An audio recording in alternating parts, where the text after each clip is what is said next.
Visakha Pendurthi PM Shri ప్రభుత్వ ఉన్నత పాఠశాలలో నిర్వహించిన మెగా జాబ్ మేళాకు విశేష స్పందన లభించింది. Andhra Pradesh skill development corporation Janasena party Pendurthi MLA Panchakarla Ramesh Babu ఆధ్వర్యంలో నిర్వహించిన ఈ జాబ్ మేళాకు హోంమంత్రి వంగలపూడి అనిత, విశాఖ నగర మేయర్ పీలా శ్రీనివాసరావు, విశాఖ జిల్లా collector Harendra Prasad, AP cooperative oil seeds federation chairman గండి బాబ్జీలు ముఖ్య అతిథులుగా పాల్గొని మెగా జాబ్ మేళాను ప్రారంభించారు. ఈ మేళాలో 50 కంపెనీల ప్రతినిధులు హాజరై 5,000 మంది అభ్యర్థులకు ఇంటర్వ్యూలు నిర్వహించారు.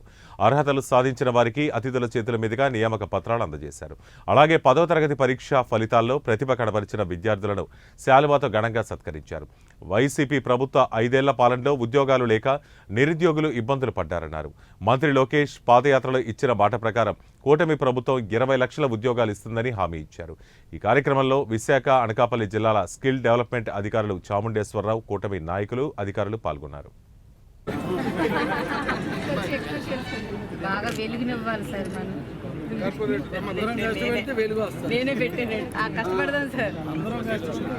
గౌరవ ముఖ్యమంత్రి వారిలో ఆదేశాల మేరకు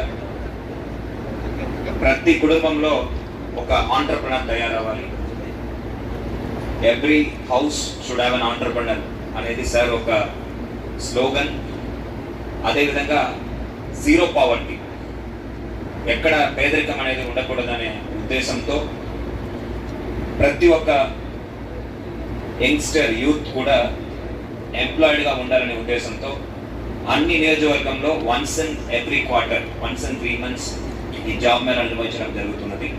దాంట్లో భాగంగా ఈరోజు మనము పెందుర్తిలో ఈ పిఎం శ్రీ ప్రభుత్వ పాఠశాలలో మనము ఈరోజు నిర్వహిస్తున్నాము.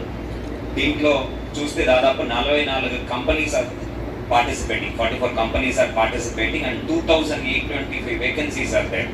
2,825 వేకెన్సీస్.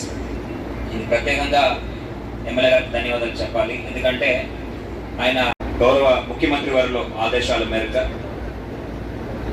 ప్రతి కుటుంబంలో ఒక ఆంటర్‌ప్రెన్యూర్ తయారవ్వాలి. Every house should have an entrepreneur అనేది సార్ ఒక స్లోగన్.